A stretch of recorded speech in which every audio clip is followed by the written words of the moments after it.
Everybody,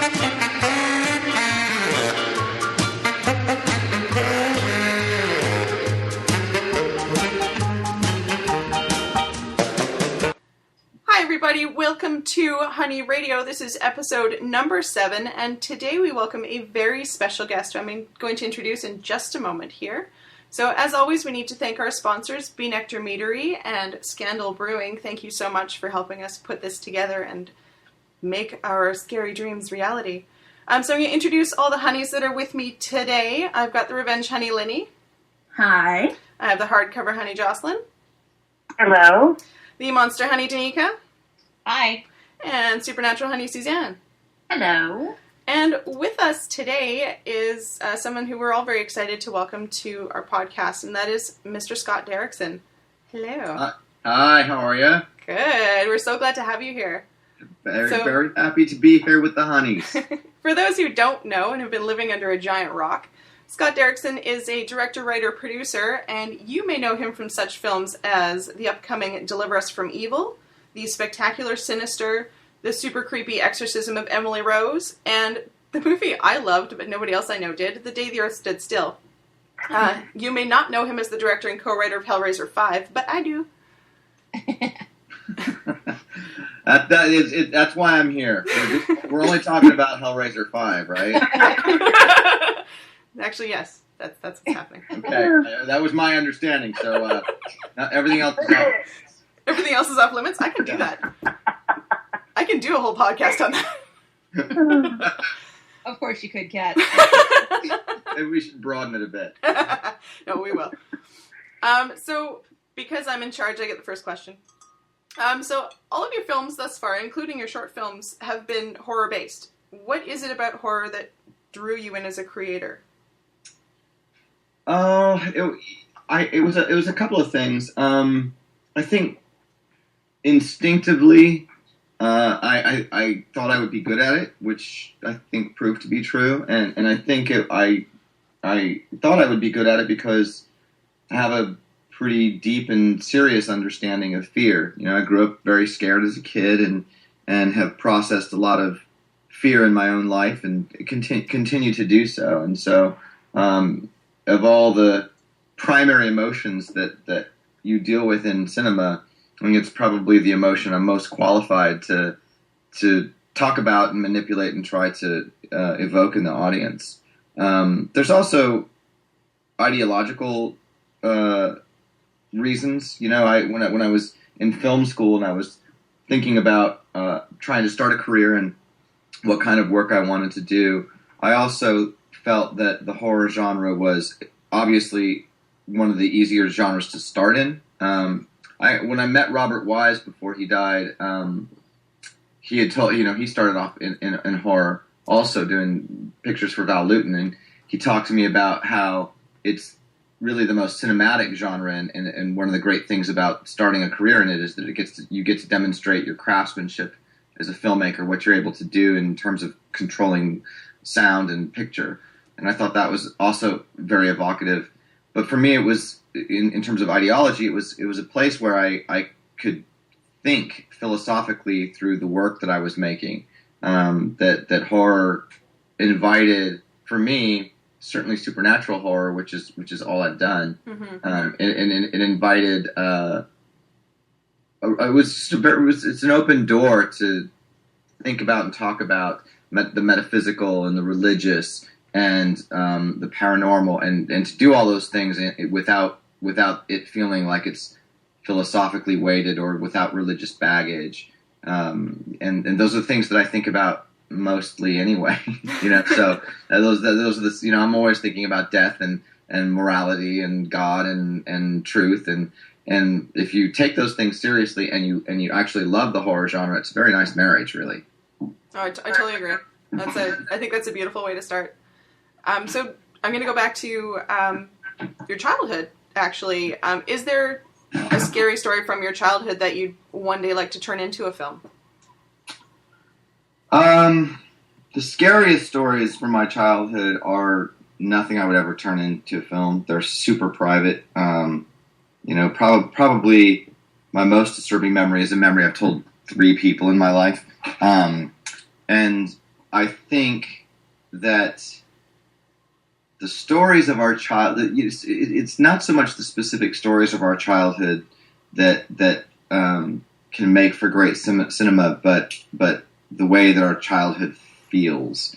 And everyone has a sensibility about their own memories and a sensibility about their childhood. My childhood was marked by fear, and it was certainly linked to life within the walls of my home, where I grew up. And I think that's why there are a lot of, even when I'm dealing with bigger budgets and have freedom to work in bigger budgets, I'm still drawn to claustrophobic spaces and hallways, and the dread-filled walk in the dark hallway, because there's going to be some real shit when you get to the end. That's a very basic horror trope, but it's just not one that I ever tire of, because I think it's in my DNA from childhood. But also, I was a kid in a neighborhood of maybe a dozen, maybe more, about a dozen kids on my block in North Denver, where I grew up, and I was the youngest one, the very youngest one of all of them. And so there was also just the kind of oppressiveness of being the kid that got picked on, and the kid that was I was just always scared, because of the nature of that neighborhood and all of that. And so I think that translates into adulthood in a lot of different ways. And if you choose as an adult to confront the things that you're afraid of, including your past, but also anything that scares you in the future, it becomes very empowering, and that's when the storytelling starts to take over, and it can contribute to a really beautiful creative process. I have, here's an example. I remember a terrifying memory of when I was a kid that could end up in a movie at some point. It's not itself a grand enough story to. I mean, you actually could make a movie. It could make a great movie now that I think about it. But I was probably, I'm gonna guess I was probably about 6 or 7 years old, and a friend of mine down the street, older kid, but one that I got along with, named Joe, and Joe Keefe, it was his name. And I went to Joe Keefe's house, and we were down in their basement playing, and it was dark down there, and his dad had a bar in the basement. He'd built like this little bar in the basement of the house, and we were down there, and his parents were gone, both at work. He was usually home by himself. That's kind of how we rolled back then.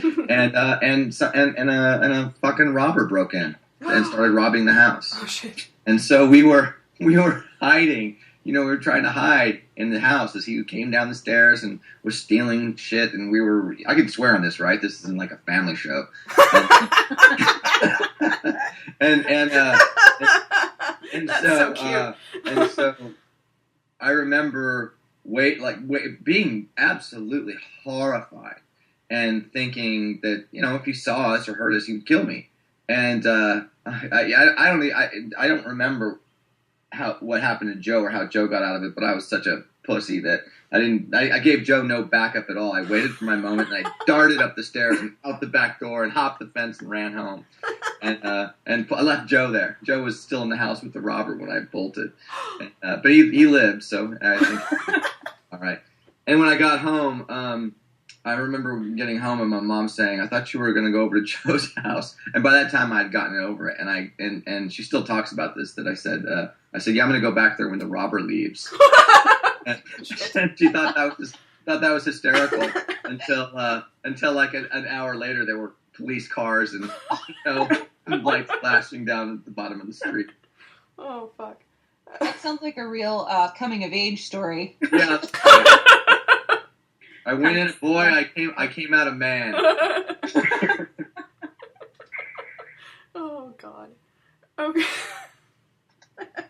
Well, I wasn't sure how I was going to move on from that, but actually that works. Not really, but we're going to go with it anyway. So we're not really going to talk about that Hellraiser you made. Okay. Even though I have to say the makeup in it is my favorite out of the entire series.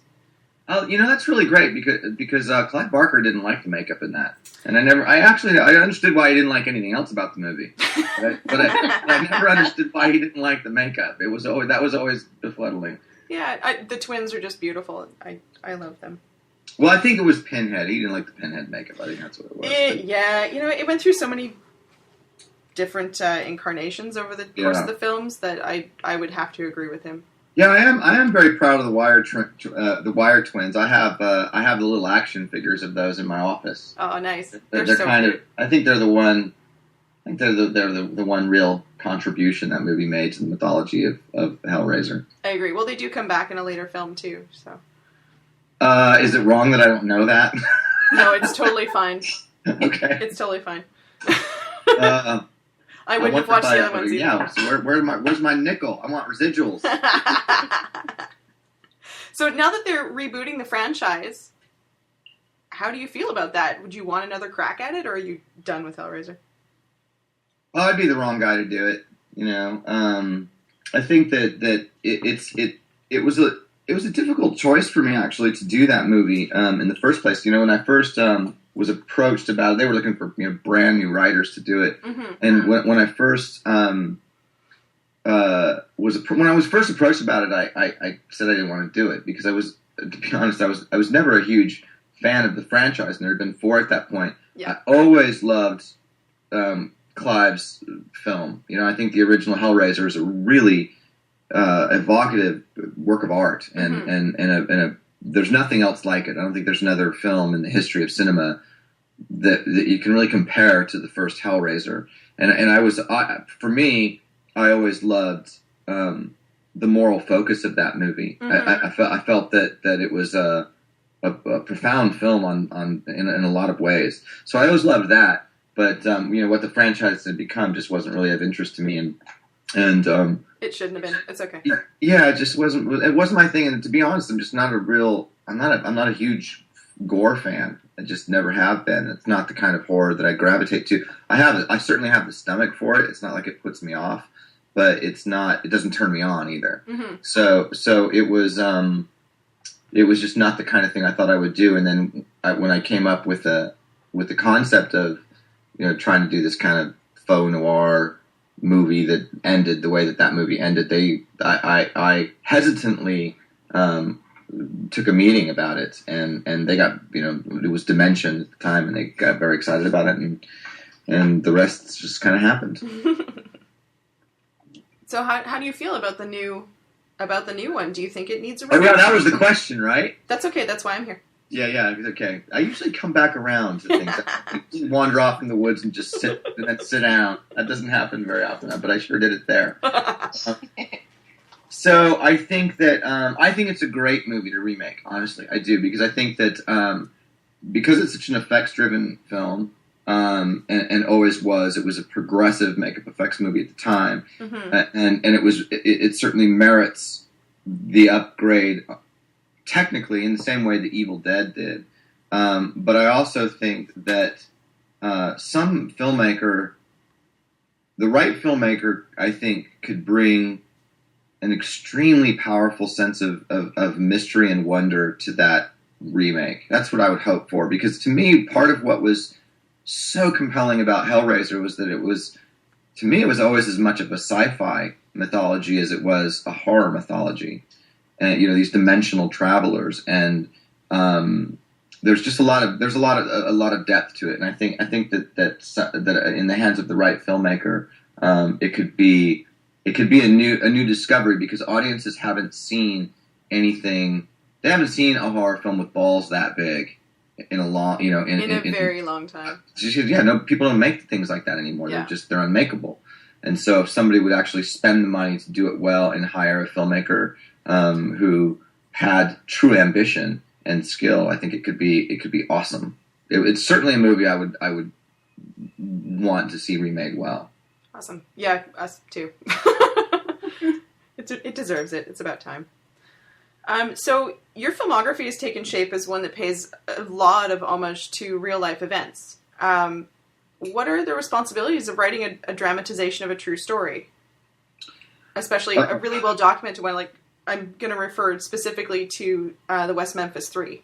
Yeah, it's a very good question. It's a very incisive question, and it's all kinds of torture. To be honest with you, I haven't done it intentionally. It just has kind of turned out that way. That I've done 3 movies now that were other scripts that I've written more, but in terms of movies that have been made, Devil's Knot, the West Memphis 3 story, and the Annalise Michel story with Emily Rose. And now the story of Ralph Sarchi and Deliver Us from Evil. Mm-hmm. And there's really two tiers to it. There's the legal, and then there's the moral ethical. And the legal is what it is. The lawyers kind of take care of that. They tell you what you can and can't do, and if you have to change names, and if you can't, and if, what you can represent, and what you can't. So that's not a problem. They can become handcuffs. Lawyers.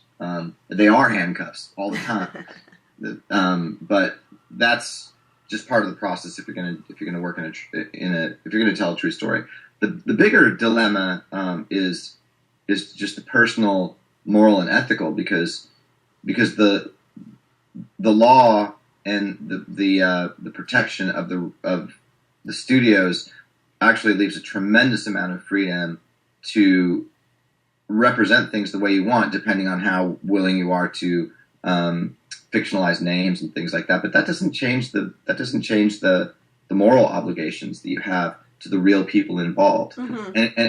And I'll be honest with you, it takes a significant amount of fun out of the process when you're doing it, because it's a weight, and it's a weight that I willingly let myself feel, because people's stories matter.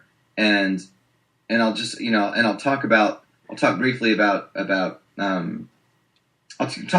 all 3 of them, because they're all very different, all very interesting. In the case of Annalise Michel, which became the Emily Rose story, it was, I think, pretty early it was established that we were going to have to change the name of Annalise. So the original script was written as The Exorcism of Annalise Michel. Mm-hmm. And even though we fictionalized Laura Linney's character, I mean, there was a female attorney who represented the priest in the real case, but everything that happened to her is fictionalized. I don't know who that woman was. I don't know anything about her story. But what happened to Emily Rose in that movie, everything in that movie is based on some version. I mean, it's embellished and exaggerated in places, but it's based on some kind of documentation or some kind of testimonial about the things that people say happened to this girl. Yeah. And including, in fact, probably especially her visions of the Virgin Mary, which show up at the end of the picture. Mm-hmm. And I had a tremendous struggle working on that project, because members of her family were still alive. Her mother, I don't know if her mother is still alive, but at the time her mother was still alive. Her sisters were still alive, because she was only 17 when she died. Yeah. And so 17 or 18.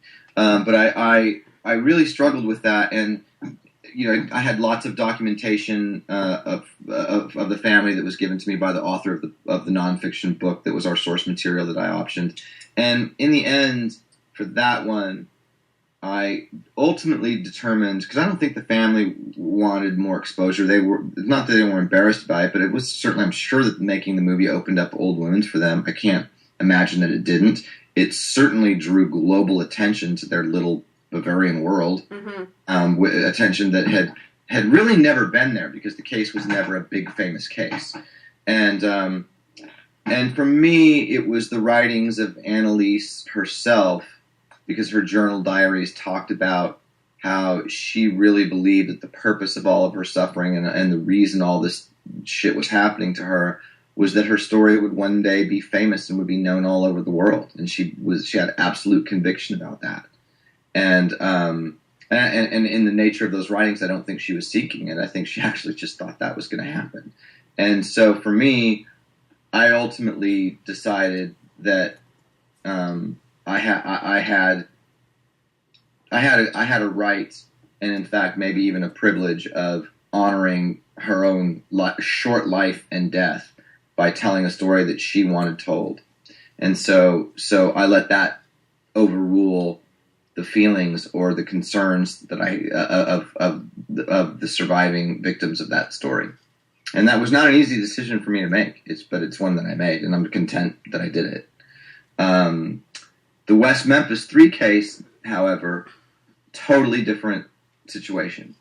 Because in that situation, when I spent almost 2 years working on that script, a tremendous amount of research went into that. I dove as deeply as I possibly could have into the evidence of the case and read every single word of both trials. Read all the transcripts of both trials, and went to West Memphis and met a lot of the people involved and looked at all the crime scene photos and just really immersed myself in the case. But at the time that we were writing it, the West Memphis 3 were still in prison, and most significantly, Damien Echols was still on death row. And everything okay? I heard profanity. Everybody okay over there? That sounded like Suzanne. I heard it. Oh, damn it. She must have got attacked by her cat again. Yeah, okay, so I'm okay to keep going here. Please do. So at that time, when I went to work on that script, it was, I just made a decision that I wasn't going to fictionalize much of anything, and I was going to try not to fictionalize anything at all, because the stakes were just too high. Damien Echols was on death row. He had one appeal left at the time. By the time we finished the script, and if that appeal was denied, he was going to be executed. And so, for me, it was this feeling of oh man, what am I doing here? Muddling around with the public perception of this case when the case is not settled and somebody's life literally hangs in the balance.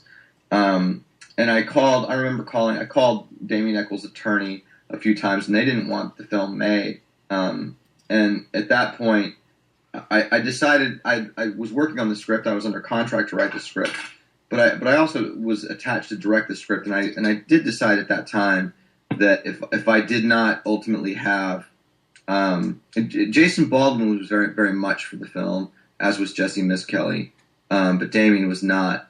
And because Damien was the one who had the most to lose in the unfolding of that drama, that entire drama of the West Memphis 3 case, I really decided that as a director, I probably, in good conscience, couldn't make the movie if he had objections, and that was, I think, the beginning of me kind of pulling back from the process as a director. But then it was other things that led to me not directing the movie, and going on to do other work, and then it became about timing, and there were some legal issues involved, and the producer Scott Adam McGoyan, who I thought was a great choice, but it was also, in my opinion, an extraordinarily hard script to write dramatically, because I wasn't, it just, real life isn't as interesting as fiction, and I think it's James Ellroy who said the difference between reality and fiction is that fiction has to make sense, and so there was a lot of things in that script where I felt very handcuffed by the truth, and that's why I struggled so much with it, and why it took so long to write, was just the struggle of trying to tell an interesting story without making up too much shit and letting the story speak for itself. Mm-hmm. And how do you feel about the film? Like, have you seen anything? I'm not going to comment on it because I have not seen a finished print yet. Okay. I know that there were changes I saw an early cut of the movie, and I know that there were changes made from that cut, and so I think I need to wait until I see the finished movie to have an opinion on it. And that's kind of a thing with me, by the way, about I take people to task about that all the time, about not prejudging movies, and I always, even back in the old Ain't It Cool News days of everybody trying to write about sneak previews and shit like that, I always hated it because I thought it was incredibly unfair. Even if you like something, it's just unfair to form a public opinion about a movie that's not finished. If it's not finished, it's not finished. Nobody should say anything about it. Yeah. I feel that way about doing a review on a trailer. It's like, why? Yeah. The trailer review thing is a little bizarre to me. It's true. It is. So, regardless, I'm looking forward to this coming out. I like Adam McGoyan as a director. So yeah, I do too. I like him very much as a director, and I really love him as a person. He's just a great guy. Yeah. Cool. Okay, do you want to talk about the real life backstory of oh god. Oh, Ralph Sarchie? Thank you. Yeah, I can talk about I can talk a little bit about that, he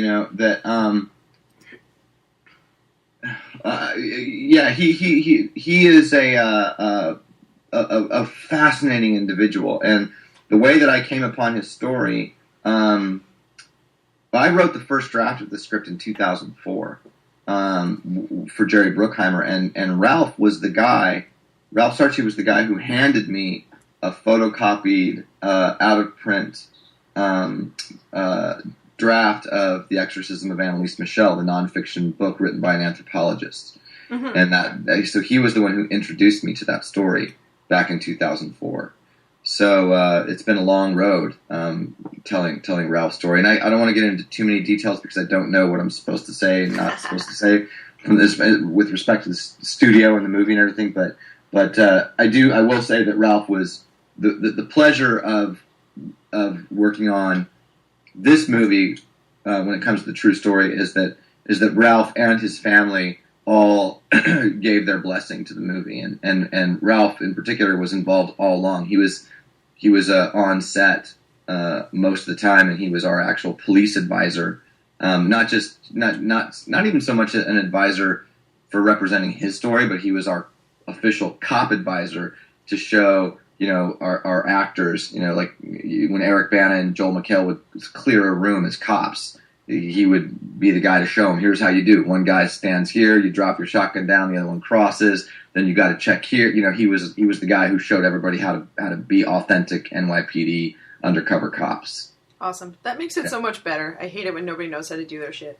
Yeah, no, I'm a big thing. I think that my wife being a nurse drilled that into my head because 20 years of hearing her bitch and moan about nursing things being done improperly sort of made me realize that everyone's profession matters intensely to them, and so whenever you're representing any profession on screen, you got to make that shit right and get somebody who knows what they're doing to keep it all real. I agree. Can you tell friends of yours that make movies about archaeologists that too? That'd be great. Yeah, there's the thing is, I mean, like Dead Year Stood Still you mentioned, one of the things I'm most proud of in that movie is that all the science is legit. That's a movie that got a lot of appreciation from the scientific community because the science in it was rigorous. Like the equations that they write on the board, the things that John Hamm says about the free fall trajectory of the object coming from space. We worked very hard to make all of that stuff legitimate so that when the scientists are talking, they're not just throwing the word quantum around and making it sound like it's official, but it's actual real science. I think that's always something that comes up when we do live tweets is, how not to do science. Yeah, so true. Just because there's a microscope doesn't mean it's science. Yeah, no, exactly, and there's a lot of scientists out there that are available and wanting to help and wanting to give support to that to make scientists look smart because they are, and like real people because they are, and most of all to keep the scientific information in the movie accurate. There's no reason not to do that. The only reason people don't do it is they're lazy. Yeah, I agree. It's easy. It's easy to cut it out. Yeah, exactly. Okay, so this is something that comes up quite a bit. We talk about this quite often when we do our live tweets and when we do just our general podcasts. And plus, we do have an indie filmmaker on our team, Danica. So we're always curious. We're always curious to know what budget level cutoff do you think directors are left alone to do whatever they want, to have more freedom versus having the studio all up in your grill? I don't think it's so much a question of budget as it is about the just the contractual arrangements, and I think filmmakers just need to really vet the process and who they're working for. You might make a movie for $500,000 or $100,000 and have financiers or producers who control the cut of the movie. And they can get up in your grill as much as they want, and I think the critical thing for a filmmaker is if you're doing low budget is to strive to get control of the cut, because if you do have final cut of the movie, there's only so much they can do. And I had final cut on Sinister, but there was never any point at which I had to exercise that over the will of the producers or the studio. But it certainly gave me a lot of peace of mind. And on Deliver Us from Evil, Jerry Bruckheimer has final cut. He has final cut on everything he does, but he really respects the filmmakers. And so when we would work in the edit room, we would discuss things all the time. And 9 times out of 10, his suggestions or ideas were just excellent, and I would be grateful for them, and I would use them. But those in those instances where I just simply disagreed, he never exercised the power of final cut over me. He would usually kind of shrug and say, "It's your movie," That's awesome.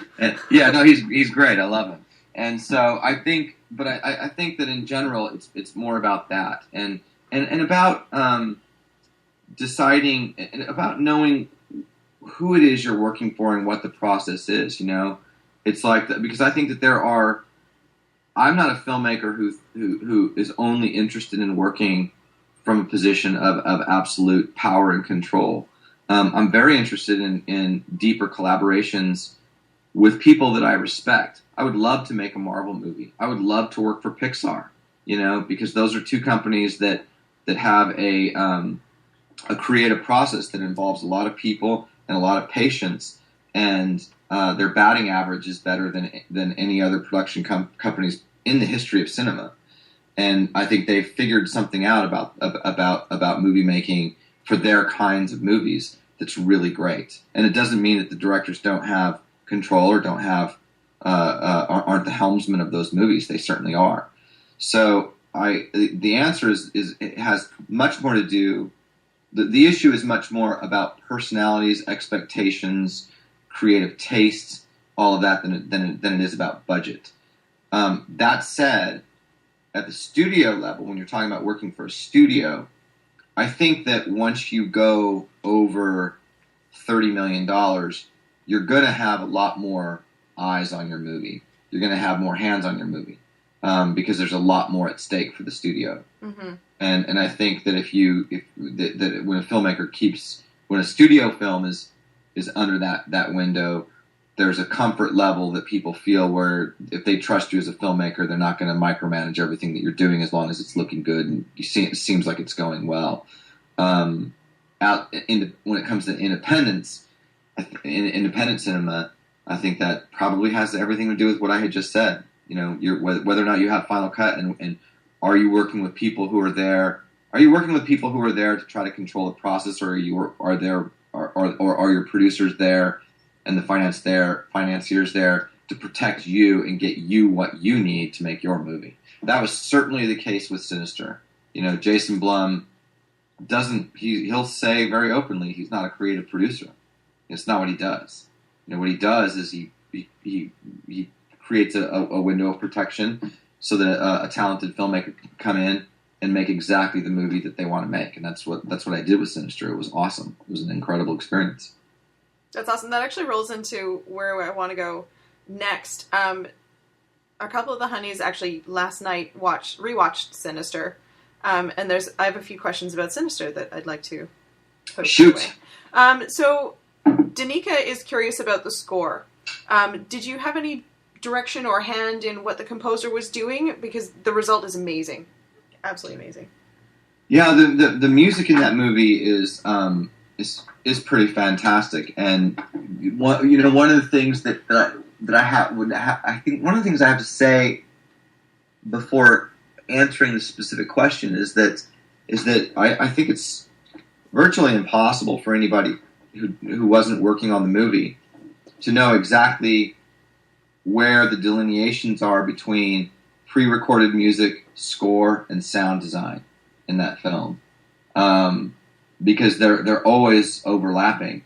I think maybe a dozen pre-recorded music tracks in that movie, music that I got the rights to and purchased before shooting the film, all of the music that plays underneath the Super 8 films are pre-recorded tracks. Mm-hmm. That's not score.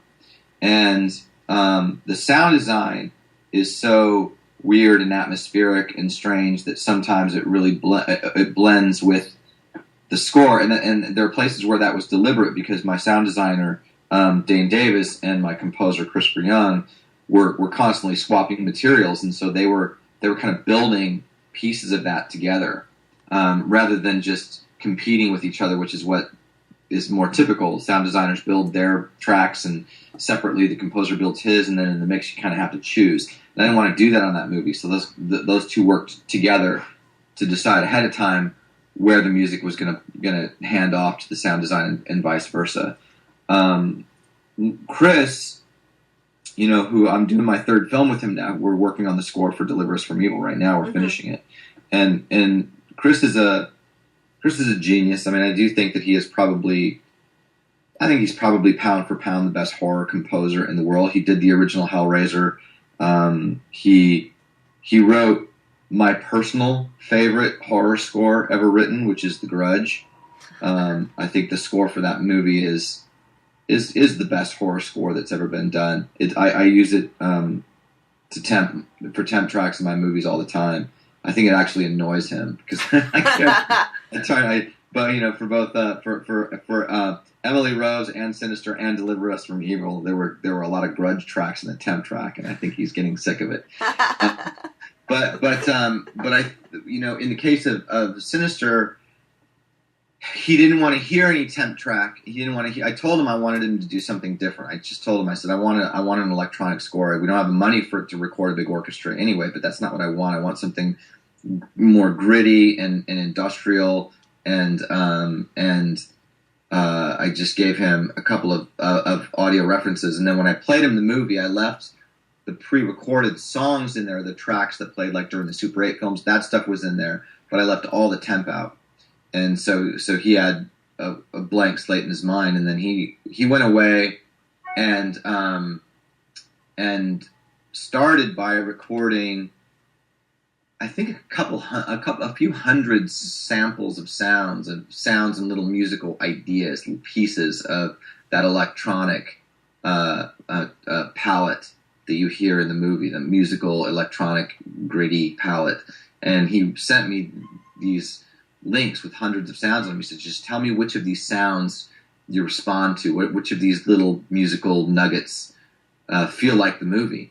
And I remember picking 20 of them or so out of several hundred, and that was the starting point. And then he kind of took those 20 and started to build pieces of music, and the rest just went from there. But I think that score is absolutely awesome. I really do. I just love it. So keeping going with Sinister, Lenny is curious about your inspiration for the death scenes in the Super 8s.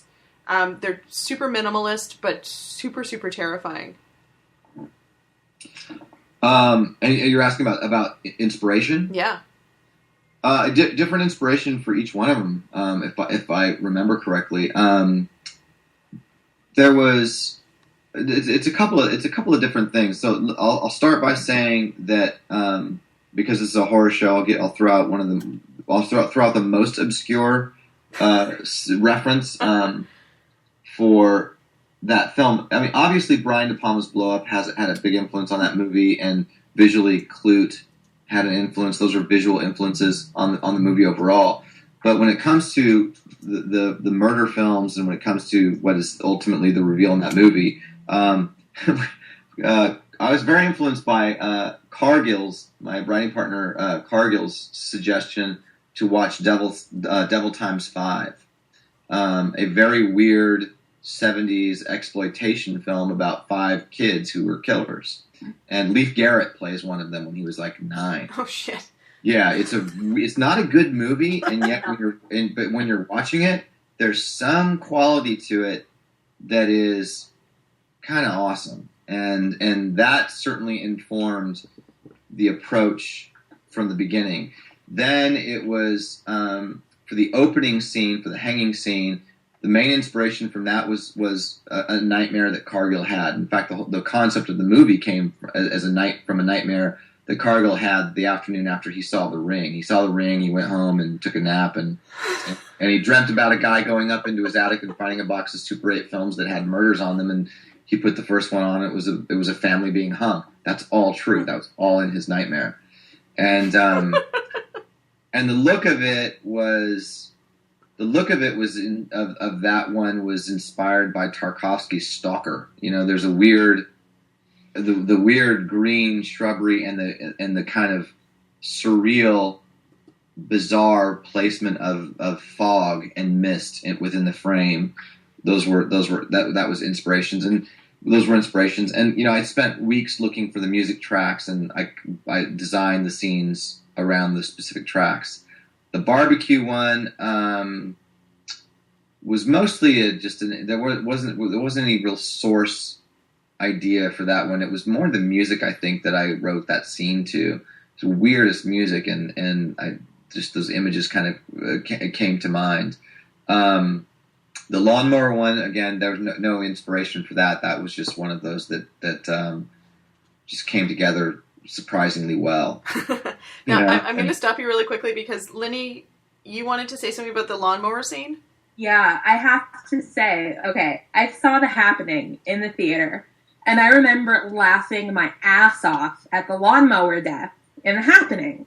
But at the same time, I thought, if somebody did this well, it could actually be really terrifying. And then I saw Sinister, and I thought, holy shit, somebody did it. Somebody did it. Because every time I watch Sinister, I can't even tell you how many times I've watched this movie, and every time, that is the scene that I swear my heart stops. I know it's coming, but there is something about the lack of sound, the suddenness of the sound, the visuals, it all came together so beautifully. And then, always in the back of my mind, I'm seeing in The Happening that guy walking in front of the lawnmower and remembering a theater full of people laughing at it. And it's just kind of that dichotomy of how something can go so wrong and be done so right. Yeah. That's part of the reason why I love Sinister so much, is that to me it's like, holy shit. Like, somebody got it right. I do think that short film is kind of the legacy of that movie. It's certainly the thing I get the most comments about. Thank you for saving lawnmower death. Yeah, the lawnmower scene seems to really light people's fire. I think the two kind of cinematic high points of that movie are that and the pool party one, which was. You have to get a little bit lucky with these things too, though. I mean, you have directing is directing, and I think that those are two of the best examples. I think those are two of my best moments as a director. Those two films, but we also, just the lawn, the yard of the house that we found just happened to be big enough, and the pool was just the right shape. It's just, the fact that we found the things that were so specifically necessary to make those films work. Was pretty great, and I think that in the end, I think the primary inspiration behind all of those films was just a desire to see horror imagery that was new. Yes, there were some sources of inspiration, but I think my biggest inspiration was that I was trying to create imagery that we haven't seen before, because horror really needs that, and to do it in an unexpected way, and frankly, in just a little bit more of a European art film traditional way of using sound and image to evoke mood and tone, rather than to just simply, shock and awe an audience. I think we all can totally agree with that. Yeah. So I'm gonna move back to Exorcism of Emily Rose, just because we're running a little bit short on time. Everyone is really fucked up about Jennifer Carpenter and her physicality in this film. Yeah. Did she do all of that herself? Was that a double? No, she did all that herself. And what was your experience directing that? Like, no, can you just break your back a little more? Well, the scene, the obviously the most extreme scene is the scene when the boyfriend wakes up in the dorm room and she's on the floor all twisted up, and I knew that I wanted the body position to be so extreme that it would be really shocking and disturbing, and so we built a puppet for it. We built I mean, it was expensive. It was one of the most expensive parts of that show. We built a real life looking puppet of Jennifer so that we could put this body down that would be impossibly contorted. And I remember when we went to shoot, we got to the set, and she pointed at it and she said, "I think I can do that." Oh, fuck. and I started laughing. I said, "No, honey, you can't do that. That's not possible, and I'm not going to let you try, because if I break you, I'm fucked." And she said, no, I really want you to let me try. Just let me try. I think I can do it. And I said, okay, just please be careful. And so we moved the puppet out of the way, and she got down on the ground, and it took her about 15 minutes to kind of slowly move her body into position, but she got there. And she I just was staring at it going, God, this is really fucked up. and she did it, and we shot the scene, and it was all the more scary and real because of it. But she's super thin and but incredibly athletic. At the time, she was running, extreme amounts all the time. She was running like taking marathon type runs almost every day. And she really trained for the movie like an athlete. She trained her body, and she trained her voice most of all, because she knew she was going to have to be screaming so much for so many days. So for months, she met with a vocal coach and prepared her body and trained her body to be able to withstand the demands of that role. And that's one of the reasons why it's so effective, because she did so much proper preparation for it. That's awesome. So a little note that just popped up before we started that Jocelyn brought up. Can you speak to the reoccurrence of 322 on clocks? Is that your fault or somebody else's? You're saying in Exorcism of Emily Rose. It comes up in Sinister. Yeah. Well, obviously here's what's funny about it is the 3 a.m. witching hour. Mm-hmm. I got that bit of information and that story idea from Ralph Sarchi, because he mentions that in his book Beware the Night, which is the book I adapted into Deliver Us from Evil. And it was reading that book back in 2004 that was the first time I heard about that idea. Well, when that movie didn't move forward at Bruckheimer, I wasn't even attached to it as a director at the time either. I was just the writer. And so when I optioned the book The Exorcism of Emily Rose to adapt, and I had that little piece of information, I just put it in there. But I also put it in there for personal reasons, though, because people. One of the questions I get asked a lot is if anything weird has ever happened to me while working on any of these films, or people are always looking for those Exorcist-like mythological story set scenes. Poltergeist curse. Yeah, exactly. And the best example that I can give truthfully was that, not while writing the script even, and certainly not while making the movie, but while doing all the research for The Exorcism of Emily Rose, I had an incredibly hard time doing all the research, because for the first time I was reading, lots and lots of books on possession and exorcism, and looking at a lot of videotape of real exorcisms and listening to real exorcisms. I own all 43 original audio cassette tapes of Annalise Michel's real exorcism. Wow.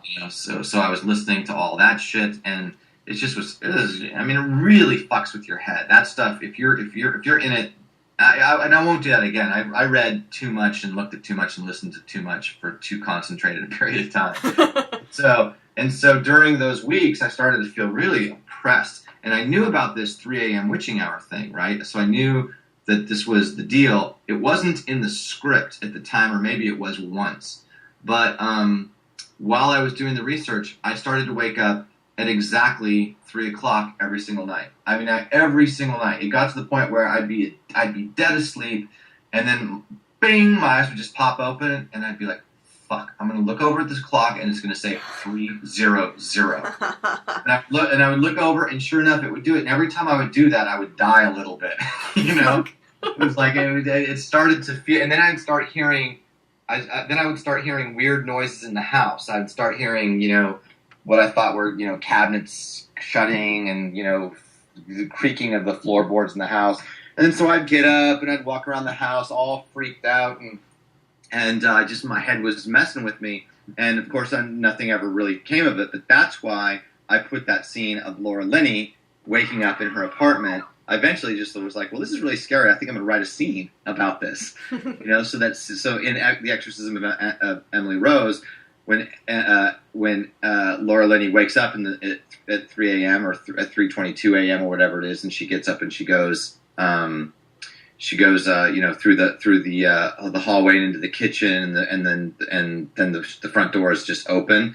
All of that was based completely on my own experience. And what I love about that scene is that nothing actually happens. You know, it could have just been one of those things. You just wake up and you happen to have left the door unlocked and it came open. Mm-hmm. So there's the 3 a.m. 3 to 4 a.m. being the witching hour, you know, has obvious significance for that.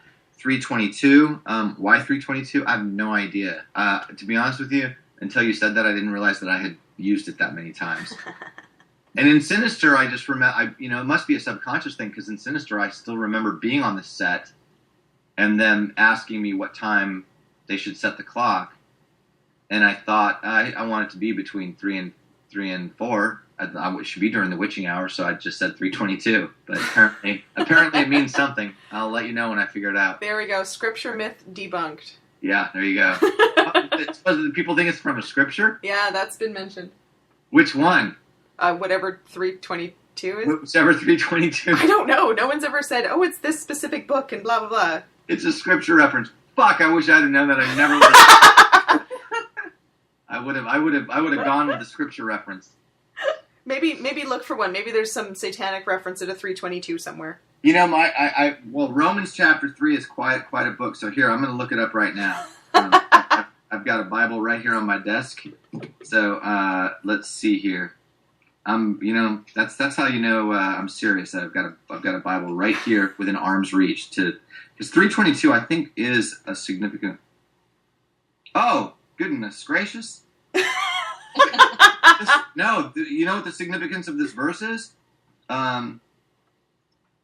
This righteousness is given through faith in Jesus Christ to all who believe. There is no difference between Jew and Gentile. I believe that this. Oh no, it wasn't this passage. It was one of these verses in this chapter that led to the Protestant Reformation. Yes. Because Martin Luther read, I think it was verse 27. So fuck, I can't help you with the myth. It's just a number. That's all right. I'll research for you and I'll find you a good answer. Yeah, give me a good answer, and then we're going to go with that together. Okay. So we're running out of time, which I'm really sad about because I've got like a million more questions for you. So I'm just going to do some super quick ones. Danica wants to know what your favorite whiskey or scotch is. I like bourbon, not scotch. Ooh. Definitely a bourbon drinker. And if I had to name a favorite bourbon, it would probably be Black Maple Hill. Ah. I'm going to have to pass that along to my dad. He's a big bourbon drinker, too. Yeah. You know, I mean, there's some crazy high-end bourbons. Pappy Van Winkle is, you know, better, I guess, but it's super expensive. Yeah. Okay, you mentioned wanting to do a Marvel movie. What character and why? I can't talk about that. Ah, damn it, Scott! Please. You know what? Here, can I answer off the record? Can you edit it? You know what? No? Answer after we're done recording. Okay, great. I'll ask you again after we're done recording. All right. If you could redo any horror movie you loved as a kid, which one would it be?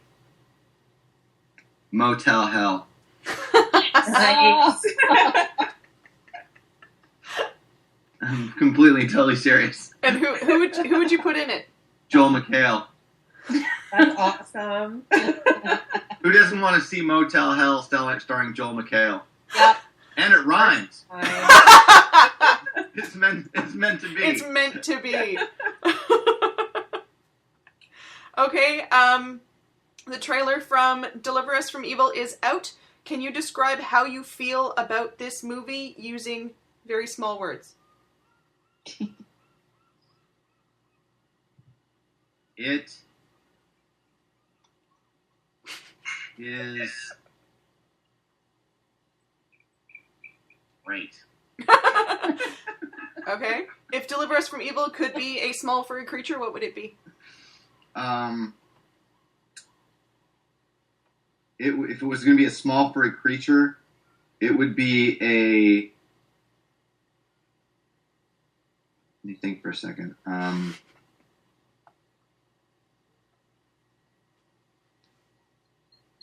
It would be that attacking rabbit on the bridge in Monty Python and the Holy Grail that, like, bites people's head off. Brilliant.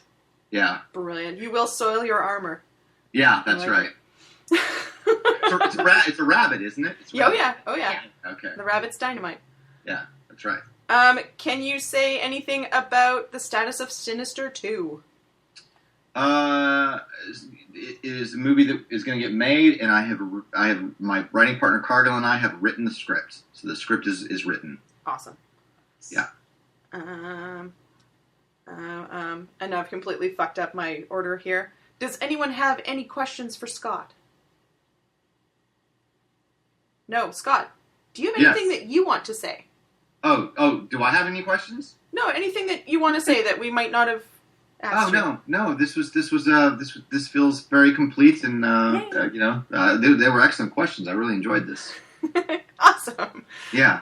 Okay, so we'll do our final words then. So everyone, you need to see the trailer for Deliver Us from Evil. It's actually really fucking creepy. I watched it twice last night, and both times I got the nope the fuck feeling, which is great. I'm super excited about it. I love Eric Bana, so I know I'm going to love it. Eric Bana. I will say this: Eric Bana is phenomenal in this movie. He really is. And the character he's playing is so close to the real guy. Eric's an awesome guy, an amazing actor, and he does a great job in this movie. It's true. Awesome. The trailer scared my dog so bad she fell off the bed. Like, it was all quiet and calm, and then all of a sudden it got really loud, and she, like, yelped and fell off the backside of the bed. It was hilarious. That's a good sign. Yeah. I think I saw you tweet that Eric's also sort of, like, hilarious. Eric is so fucking funny. Him and Joel McHale together, because they're partners in the movie, and oh my god, I don't know how I got anything done between the two of those guys. It was he's hysterical. He was like the Jimmy Fallon of Australia. He was a talk show host, like a comedic talk show host. So he's extremely funny. Yeah. Awesome. All right, so Scott, we're gonna say goodbye then. Please don't hang up though. Okay. We will talk to you off air. So okay, great. Everybody, thank you for joining us. Thank you so much, Scott. This has been really awesome. All right, thanks. Thank you so much. All right, bye. So once again, thank you to Scott Derrickson for joining us today. That was super, super amazing. We'd like to thank our sponsors once again, Bee Nectar Meadery, Scandal Brewing. Thank you so much. You can find our podcast on Podomatic, Stitcher, and Radio Fubar. And you can find us on the Twitters. The Honey account is at horrorhoneys, HORRORHONEYS. And you can find Linny. Hi, I'm the Revenge Honey, and my Twitter handle is at LinnieLooHoo, LINNIELOOWHO. And you can find Monster Honey. Hey, it's Danica. My Twitter handle is at Danica the Freaka, DANICA the Freaka, FREAKA. You can find the Hardcover Honey. Hi, this is Jocelyn. You can find me at JB Rivard, JBRIVARD. And the Supernatural Honey. Hey, it's Suzanne. My Twitter handle is at SuzB04, SUZEBEE04. So once again, thank you so much for joining us, and goodbye from all of us. Ready, 1, 2, 3, bye! Bye! I love to take my baby to a movie show, so I can try to smooch her while the lights are low. But she won't cuddle to a story of romance. There's only one way I've got a chance. It takes the Batman, Wolfman,